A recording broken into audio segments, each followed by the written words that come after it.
Para entender un poco más lo que ocurra con esta reforma a la Constitución y lo que deriva en la Ley Federal del Trabajo, voy a platicar a partir de este momento con el doctor Julio Jiménez Martínez, vicepresidente del Colegio Nacional de Abogados, a quien le agradezco conversar con Mega Noticias Informa. Doctor Jiménez Martínez, muchas gracias por esta conversación. Buenos días. ¿Qué debemos entender de esta reforma que para algunos tiene una laguna en el sentido de que si bien son 40 horas a la semana y tiene un proceso de aquí al año 2030, solamente se define un día de descanso, lo que para algunos significa que podría haber alguna modificación en términos reales en lo que se refiere a la jornada laboral? Don Felipe, muy buenos días a su importante auditorio. Gracias por la oportunidad de compartir algunas aclaraciones de manera muy puntual sobre esta polémica reforma constitucional en materia laboral. No olvidemos que estas reformas obedecen a compromisos que el gobierno mexicano tiene con organismos internacionales, como la Organización para la Cooperación y el Desarrollo Económico, la propia Organización Internacional del Trabajo, y no olvidemos las presiones que tenemos con el gobierno norteamericano por los capítulos, sobre todo en materia de TEMEC. Hay que recordar compromisos con sectores obrero-patronales para mejorar ¿qué? Pues las condiciones de trabajo.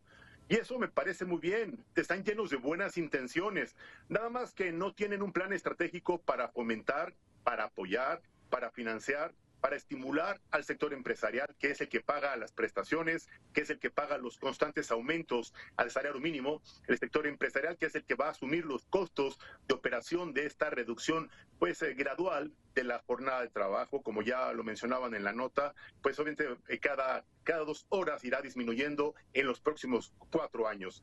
27, 28, 29 y 30, la gente podrá disfrutar con esta disminución de jornada laboral. El problema es que esto va a generar un impacto económico, financiero, desincentiva la inversión de trabajo productivo. Te quiero decir que esta reforma, lejos de mejorar las condiciones de vida, y dije, lejos de mejorar las condiciones de vida, lejos de estimular la productividad, porque no entendamos que menos horas de trabajo con el mismo sueldo, eso significa que aumentará la productividad y la calidad en el trabajo de los empleados.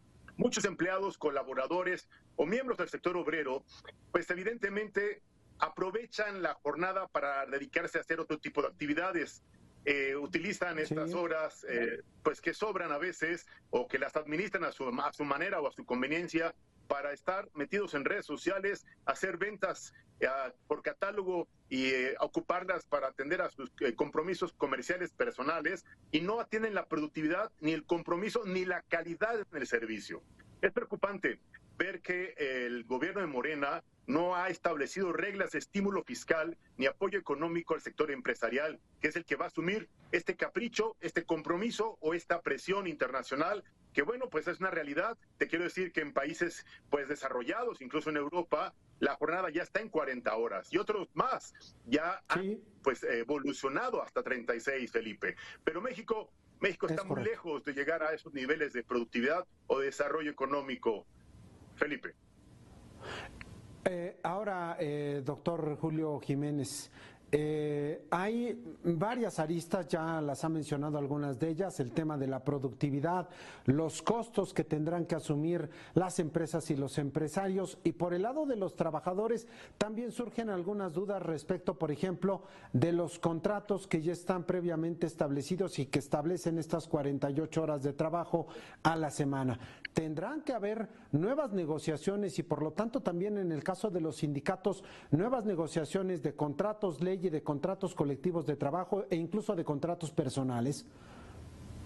Don Felipe, qué buen punto usted pone en la mesa, un punto que vale la pena aclararle a nuestro importante auditorio.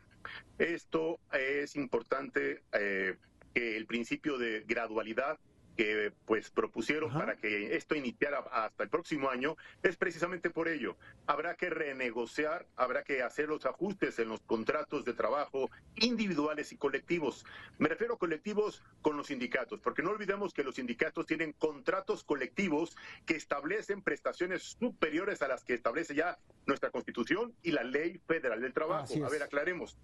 Esta reforma es al artículo 123 constitucional. Entonces tendremos que ver cómo circula y la aprueban en los demás estados de la República Mexicana, 17 cuando menos, y una vez que tengamos esta reforma constitucional, impulsarán la reforma a la ley secundaria, que es la Ley Federal del Trabajo. Pero, don Felipe, más allá de la revisión, la renegociación o que se hagan las modificaciones contractuales y la redistribución de las horas de trabajo, yo le preguntaría, en México hay trabajadores de primera y de segunda. ¿Dónde queda el sector de los trabajadores al servicio del Estado?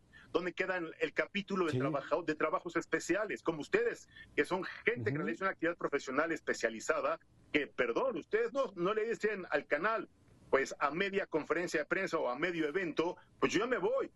No, ustedes tienen que hacer la cobertura completa y las horas que esto genere serán horas extraordinarias, don Felipe. Y eso también es un capítulo que se modificó y que antes de la reforma eran 9 horas que se pagaban al doble. Todo lo que pasaba después de la novena se pagaba el triple y ahora es hasta la hora número 13.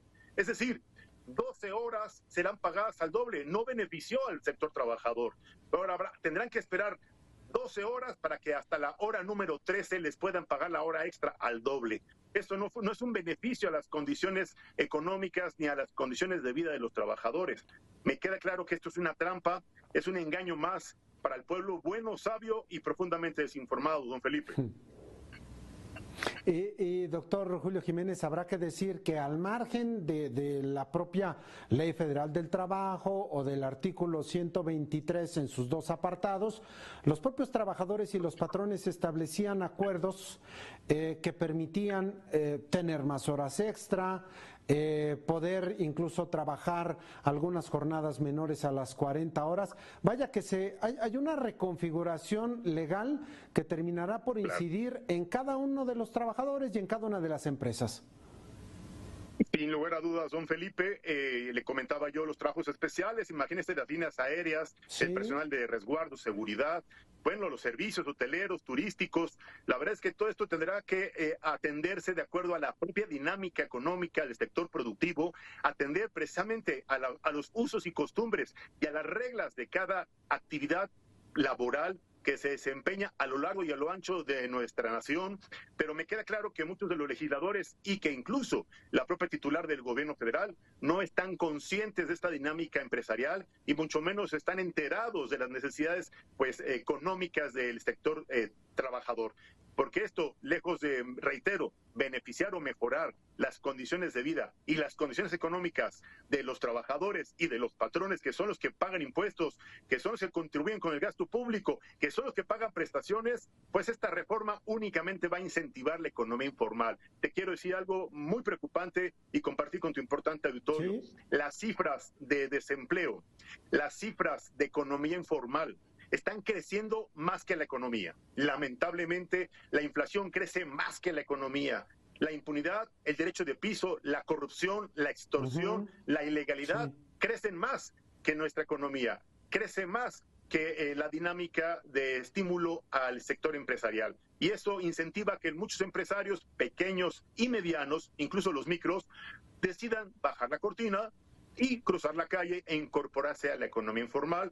No van a pagar prestaciones, no estarán sujetos a la renegociación con un sindicato y no estarán obligados a pagar el derecho de piso a un extorsionador, simplemente pagarán su cuota a un líder de algún tianguis y con eso será más que suficiente y tendrán pues obviamente 3, 4, 5 empleados y no tendrán mayor preocupación. Eso es lo que me preocupa como litigante, eso es lo que me preocupa como mexicano y es lo que me ocupa al día de hoy como ciudadano que tendrá que tomar una decisión en materia electoral, porque es otro tema que ahora estamos viendo la incongruencia del abuso de un gobierno que pretende tomar pues por asalto el control absoluto de las instituciones democráticas, políticas y electorales de nuestro país. Don Felipe.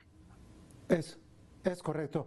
Doctor Julio Jiménez, ahora que lo señala, 9 de cada 10 empresas en este país son pequeñas, medianas y microempresas. Difícilmente van a poder entrar dentro del apartado que recientemente se ha aprobado respecto de las 40 horas, de modo que solo 1 de cada 10 empresas tendría que acatar esta disposición, el resto tendrá que negociar o tendrá que trabajar, digamos, al margen de la legalidad. Es muy cierto lo que usted refiere, don Felipe, qué objetividad en su planteamiento, lo reconozco.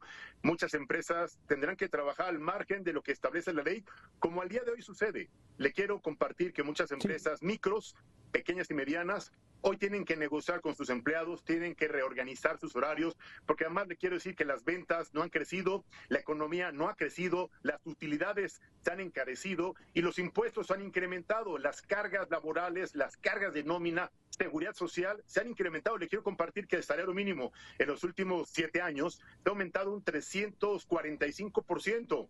Que obviamente el índice nacional de comportamiento de la economía mexicana en el sector empresarial, pues ya reporta una caída de medio punto porcentual del Producto Interno Bruto. Esto es muy preocupante, don Felipe, y tal parece que el gobierno mexicano no ha hecho un análisis del impacto económico y empresarial que esta reforma laboral representa. Si bien es cierto, es un compromiso internacional y obedece a una presión del vecino comercial, no menos cierto es que esto tendrá que ir acompañado de un programa de estímulo fiscal y de un plan estratégico gubernamental que apoye a la inversión de capital productivo y a la generación de empleo formal, don Felipe.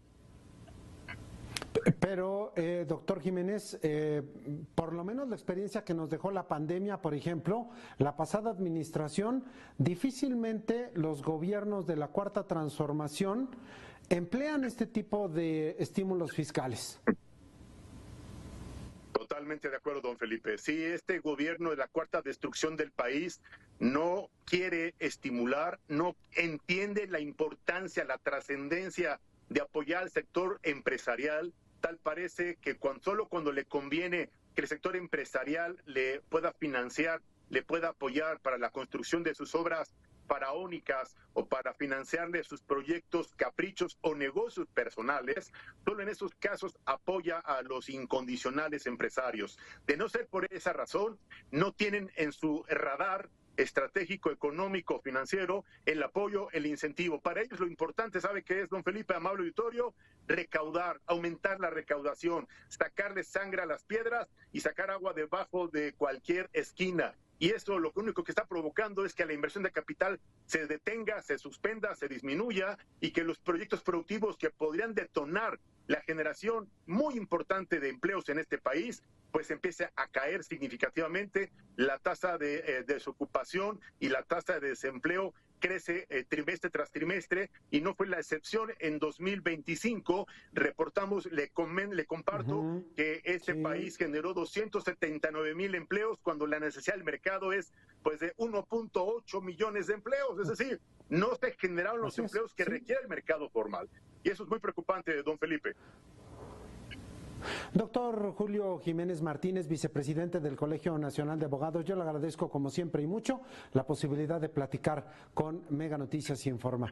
Muchas gracias, doctor Julio Jiménez Martínez. Gracias, un placer, muy buena tarde.